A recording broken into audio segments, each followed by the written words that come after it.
Hi, it's Jackie Eister Songistry coming to you from Indianapolis, Indiana. And I have with me here Jeff Poole. Hi, Jeff. How are you? I'm great, Jackie. How you doing? I'm doing wonderful, thank you. Now, tell me a little bit about yourself and your music and how you got started. Well, I'm a guitar player. Mm-hmm. Every day of my life is all about guitar. Mm-hmm. I got started into it seriously. I started about age 14 and decided, that that's what I wanted to do all my life, and been doing it ever since. I have two sides to my guitar playing, or two personalities. I have the rock and roll side, where I just plain refuse to quit playing in bands, and it's kind of the in-your-face kind of lead guitar playing version of me. Mm-hmm. And then I have the recording side, the solo side, which is all the acoustic guitar music. That's the beauty side, I call it, where I'm trying to create something that's just beautiful and lasting, and that people enjoy. Mm-hmm. So, in other words, you're just Beauty and the Beast all put together. You got it. That's a good description. Now, because I told you, I went through your bio, and I was really, I'm wowed. You've been playing for 45 years now. And actually 47. Okay. Accurate. 47. Yeah. And it says here, along with Mid-Ohio Music Academy. What is that? That's a private teaching institution in one of the suburbs of Columbus, here where I live. Mm-hmm. And I teach there privately, students of all ages. And you've been teaching over 13 years now? Oh, golly, more like about 21 at this point. That bio might be a little bit old. Okay. Well, that's it. You need to update that, mister. Anyway, okay. I was looking, and I would really like for you to tell them a little bit about your teaching, your basic beginning. What is the skills that you basically teach? Golly, I teach basic beginners, right from scratch. Mm-hmm. Right from this is your pick and these are your fingers. I can take them on up into several different styles of playing if they want to study that, ranging from jazz to blues to rock to metal. I teach soloing and comping, which is pretty popular at college, where we get them to a point where, we say, hey, we're going to play this song. It's in the key of C. You have a 4-bar intro, and you take the solo, 1, 2, 3, 4, go. And they just learn to play right off the top of their heads by learning scales and so on. Mm-hmm. Wow. Fingerstyle guitar is very popular. I teach a lot of that, not only in the private sector at Mid-Ohio, but in the college and things also at Kenyon College. Mm-hmm. Quite a bit of that. Wow. Well, I know, I noticed a actual unique style with your acoustic playing, and I've heard a lot of acoustic playing over the years, and, I don't play because I'm guitarded, and I will be the first to admit, you do not want to give me a guitar. I cannot for the life of me, and I have had some incredible people try to teach me how to play, and they're like, Jackie, you know what? Stick to what you do. You do that best. The only thing I can do, and I know you're going to laugh, I can play, I think it's the first minute of smoke on the water on the bass. That is it. That is my guitar right there. There we go. A classic tune. Definitely.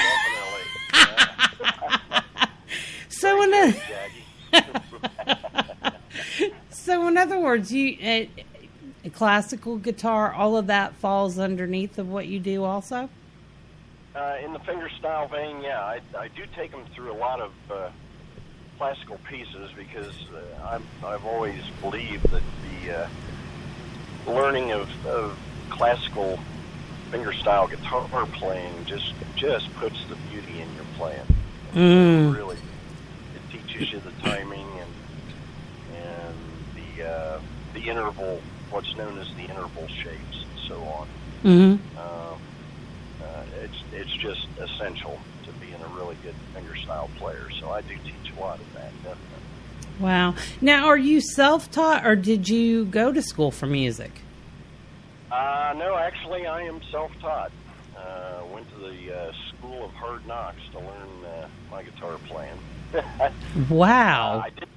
I did take lessons early on, when I first started and so on. But from there, I just kind of took it on my own. I have, rubbed shoulders with a lot of the players here in the Columbus area and stuff. Picked up things, along the way over the years and so on. Wow. But yeah, pretty much I've flown by the seat of my pants all the way through this thing.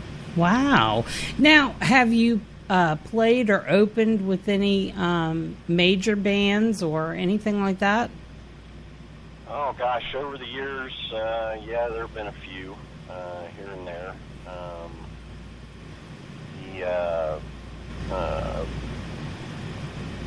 Golly, trying to remember some of them, I'm kind of drawing a blank on that right now, but there have been a few over the years, bigger names, that I've opened up for in various bands. I've been in quite a few different bands over the years. Well, that's cool. Now, what is your other band? I know you have your solo project, in which we're going to get more into that, but what is your actual rock band that you play with? It's a group called Rendition. It's a 11-piece horn band, basically. We do classic horn band type songs, a lot of like Chicago and Blood, Sweat, and Tears, and the Blues Brothers. And wow. A lot of those one-hit wonder songs, too, that happened in the early 70s we'll cover. I'm in the process of posting some video from a gig we had last Saturday on Facebook right at the moment. Well, shoot it. Real slow. Okay, no. Do me a favor. Shoot it to me. I'll put it up, too. I don't mind doing that. All right. Okay. Very good. I'll get them to you. Oh, yeah. Do me a favor. Message me that. And anything extra that I can put on your face page for when I put up your video or your interview. That would be awesome. Yes, I would love that. Any scheduled dates or anything? Are you going to be playing out or doing any work with either one? Well, actually, let's see here. We've got a little break in the action till about September 23rd. And Rendition will be at one of our favorite places, the Fat Cat Pizzeria in Lancaster, Ohio. We just have a blast down there all the time, and the pizza is just awesome good. Hey, it sounds like it. Now, is there a address or a place? It's can you give us a little bit of information about that? Maybe people can bookmark that, or. Oh, about Fat Cat? Okay, it's on Eddy Road in Lancaster, Ohio. It's in a shopping mall right across from a huge Menards store. That's in there off of Route 33. The locals will know pretty much right where it's at there. Okay. And time? It's a nice little place, very family oriented. Although they do serve alcoholic beverages. Primarily, though, it's like I say, very family oriented. So just have a ton of fun whenever we go in that place, and the people seem very receptive. They definitely appreciate what we're doing and so on. So that makes us feel good. Oh, yeah. Well, I love to see... Good. And the thing is honestly, I love to hear it when people say they play family venues, and it's good to see families get out like that. You know what I mean? It is nice to be able to go, with your spouse to a place like that. But it's also cool when you can kind of get in there with, get dancing with the kids and everything. I mean, come on, it's really cool. Oh, sure, and the kids will come up to the front of the stage, and they'll just kind of sit in front of us cross-legged watching what we're doing, and that's just a thrill, a total thrill. Well, what do you think that's going to spawn? I mean, come on, that's going to spawn some more creative musicians, you know what I mean? I certainly hope so. That would be a wonderful thing for sure. Oh, yeah. Well, anyway, let's get to you and your projects. Can you tell me about Emerald Anthem? That was released in August 2014. What was going on when you wrote that? Wow, that was one of those things that us musicians get to experience every now and then. One evening I was just diddling around with some chords and shapes and things like that, and all of a sudden that you sometimes will hit on that certain magic, and everything starts to flow into place just almost effortlessly. That's what happened with Emerald Anthem. By 5 a.m. the next morning, I had it done and threw it up on CD Baby for distribution. Went from there, so it was an all-nighter session. I'd always wanted a really pure-sounding Celtic piece in my catalog of songs and so on. And it was just amazing. Step by step by step, it just all went together in one all-night session. It's been a very popular song since its release, for sure. Oh, definitely. Like I told you, with all three of your songs that we're going to discuss, when it comes to when my husband and I go for drives, we kind of like to listen to that soothing, I have a little bit of rock mixed in there, but mainly I have beautiful songs with, just beautiful melodies, and just kind of makes you sit back in your seat and go, you know what I mean? And it makes you relax. And while you're... That's kind of my goal with the acoustic side of things, is to just create those types of songs. I mean, bring a lot of beauty. I could rock out on it if I wanted to, or totally jazz it one way or the other. And, but I choose to just create beauty and music that you can listen to, and it just kind of wraps itself around you. It's not something that you have to listen to and think about, about what the music's doing. It's just there, and it's just soothing. And if I hit that goal, I'm happy. Oh, well, you did. We were sitting here, and I was just wowed, because the music's just absolutely beautiful. I honestly, I thought you were going to send me like rock music and stuff like that, which I would have been good with too.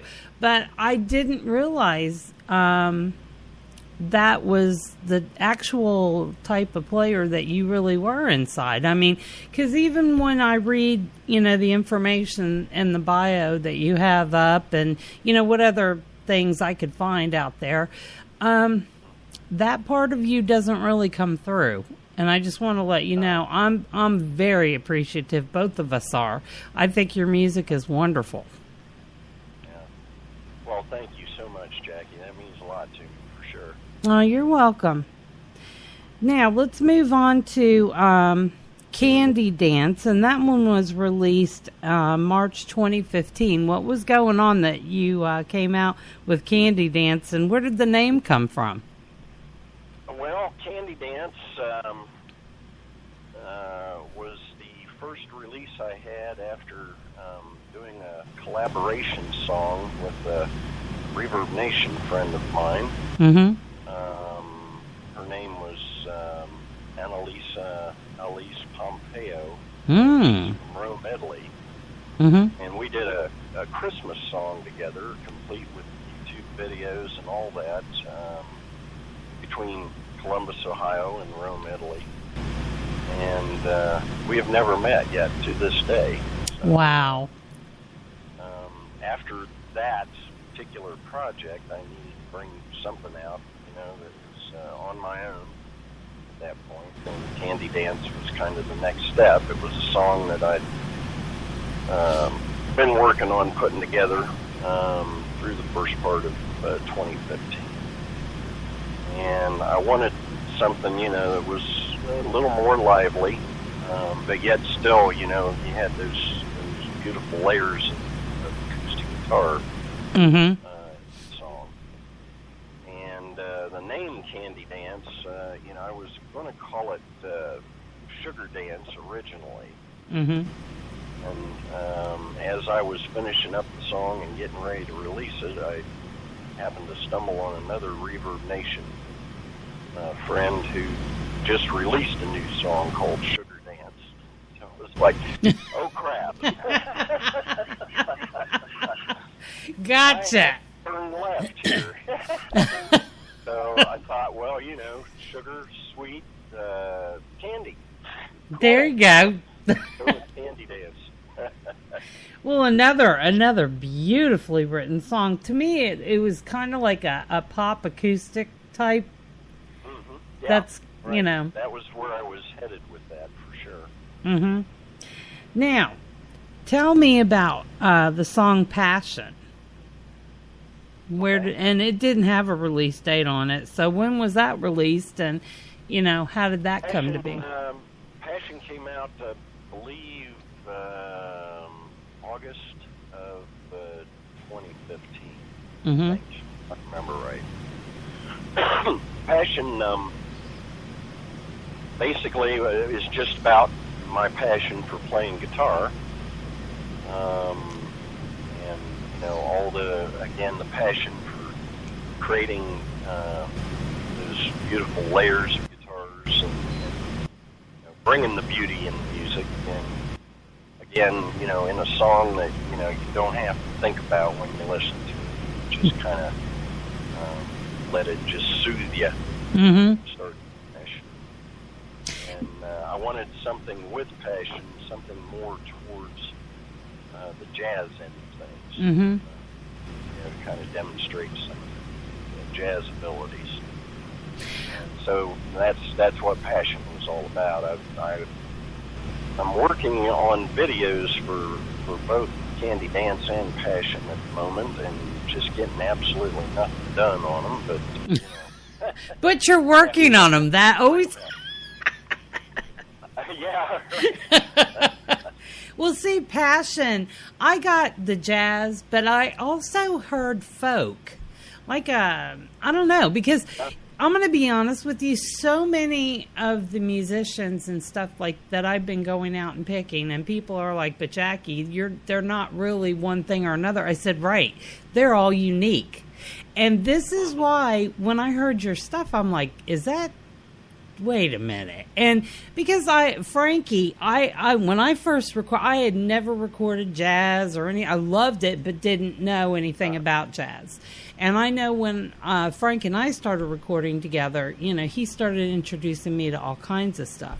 So when I was listening, I'm like, I looked at my husband, I said, tell me that's type of jazz. I said, but it's got folk to it.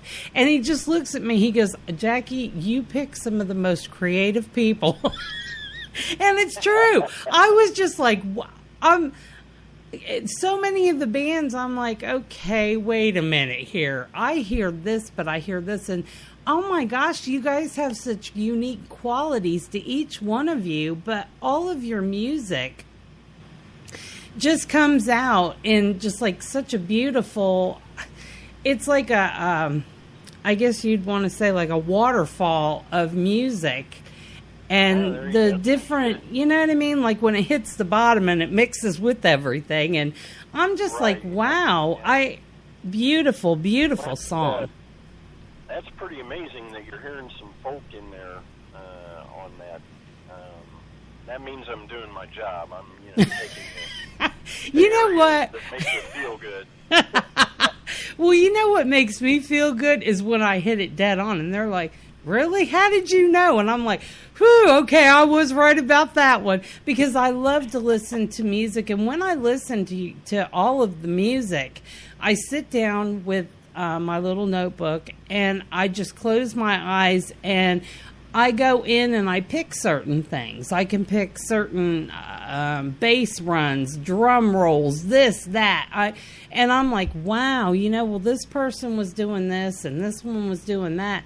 And I hear like several different degrees and a couple of different genres in the mixture of your playing. So to hear it come together, that's really unique. I mean, I love to hear people do different things, and you're not trying to sound like Joe Bob down the street, okay? You know what I'm saying? So I think that's... I've always been one to try to cut my own trail, for sure, so to speak. Absolutely, absolutely. And I know a lot of people have said, well, Jackie, I noticed that, you picked this or you picked that. I'm very picky about who I pick to have on my show because I don't want to hear the same song, the same sound. We'll put it that way. Right. I don't like that. I like to go out and I'll pick people that I'm like, wow, well, listen to that. You know what I mean? And I hear like a variety of stuff, and I was just like, that's not what I expected, but you really floored me. That's for sure.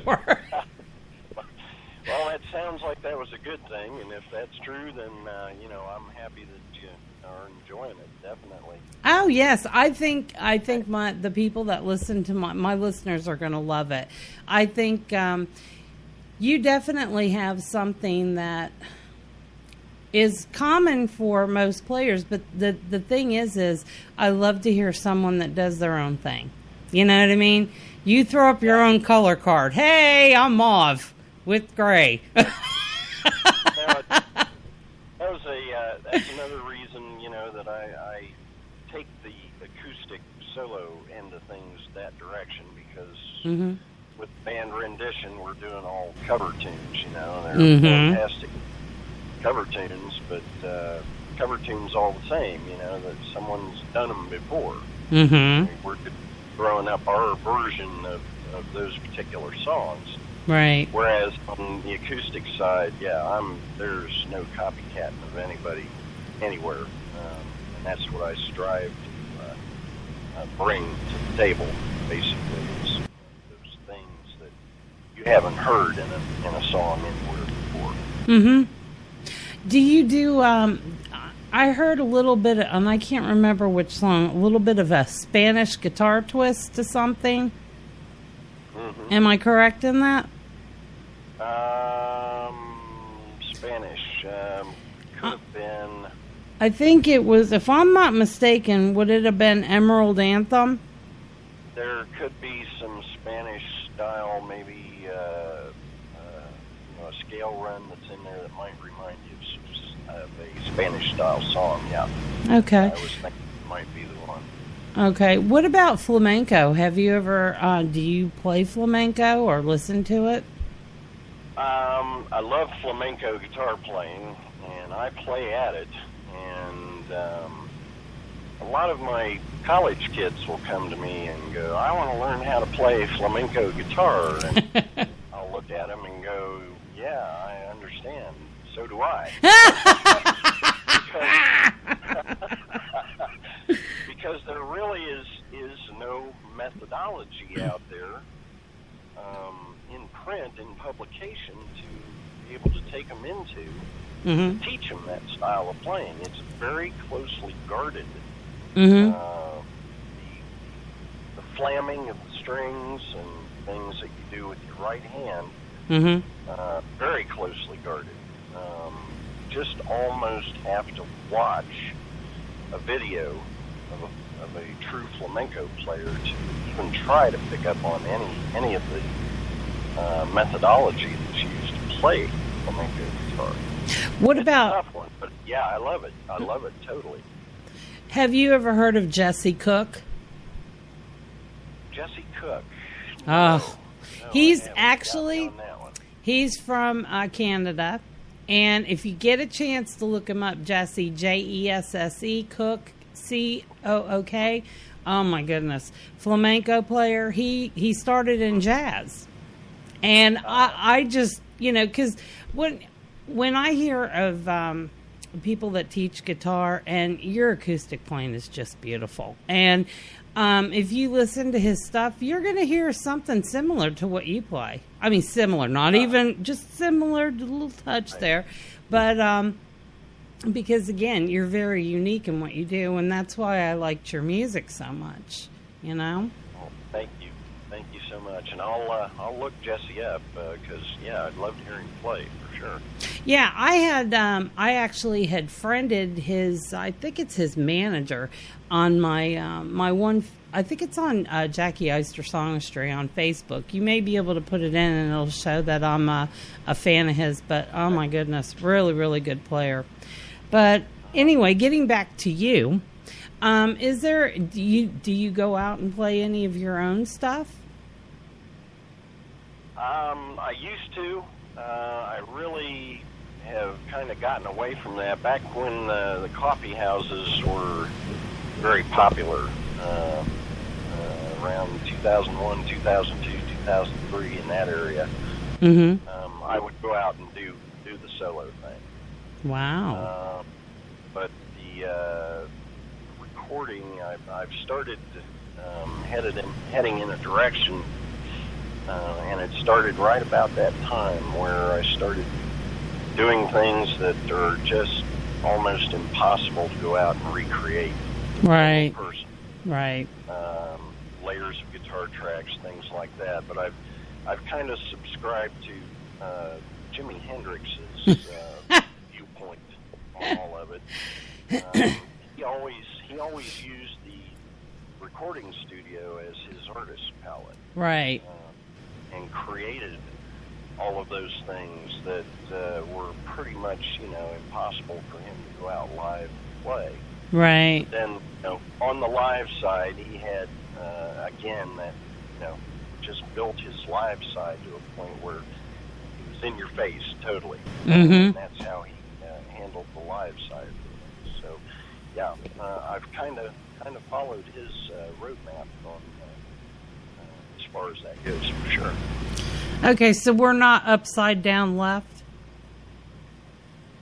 I'm sorry, what was that? You're not upside down left? No, not upside down left, no. Okay, all right, I had someone I got that with. I think it was Randy. Randy Richardson. Yeah, I got him because most people that say they're big fans of him, I always throw that. So are you upside down left? And they're like, no. I'm just a standard right-handed dude, for sure. Totally. But anyway, is there anything that you would like to share with my listeners about your playing, or where can they go and find you? And if you want, tell them a little bit about Muse Boat Radio, because you're being played on there also, aren't you? I'm not sure yet if they've got me up on there for anything. I am a part of it, and they do have my music, so they're trying to work it into their format and so on and so forth at this point. So. Yeah, because Andy and them are really, really, really nice people. Andy, I think it's TJ, Andy, and Angela Teray, she has her own thing too, so. Right, yeah. Angela's a dear friend for sure. Oh, she's a sweetie. Yeah. The music, if you are a member of Reverb Nation, just type in Jeff Poole and I'll pop right up and you can check out everything. I've got quite a lot of music music on Reverb Nation. I have things from live concerts. I've got my first 2 CDs on there. Wow. I've got an EP on there. Mm-hmm. And then all of the recent digital releases and collaborations with other artists, they're on there also. So there's a wide variety of things on there. That's cool. SoundCloud, the same way. Look me up on SoundCloud. It's pretty easy to get my stuff. Okay. Also, if you would take all of that and message it to me, please, because I'd love to put The that. link? Yeah, any way that I can get people to your stuff, to all your music. So just include that. Okay. So everybody knows you guys will be able to go to the face page, click on the links, and they will take you further to find more of Jeff Poole's music. So I'm gonna close this with Jeff. Thank you so very much for hanging out with me. I do appreciate it. Jackie, it has been an honor. It was thrilling, totally, and I had a blast talking with you. Hope we can do it again sometime. Oh, definitely. Are you kidding? I've already got next year's lineup for updates. So we'll just add you to that one. Nothing like having a plan, is there? That's right. I got everything written out in my little book.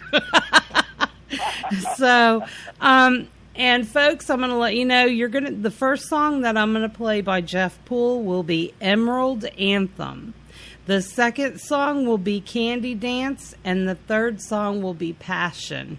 So I hope you guys really, really enjoyed the interview. Please listen to Jeff Poole's music and make sure you go to his websites, and don't forget to let him know how you like the music.